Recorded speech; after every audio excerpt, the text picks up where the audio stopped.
Kain tayo guys. Siomai. Ito po yung ating pagkain ngayon, lunch. Siomai. Ano lang to, 15 Hong Kong dollar. Very late na.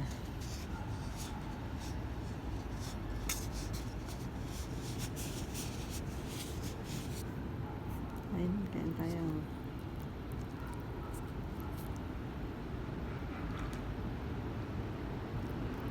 Sarap.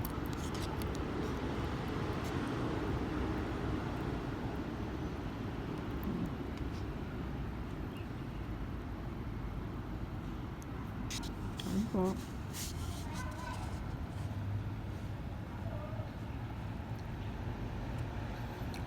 Ito yung ating tea time. Pero lunch ko po to.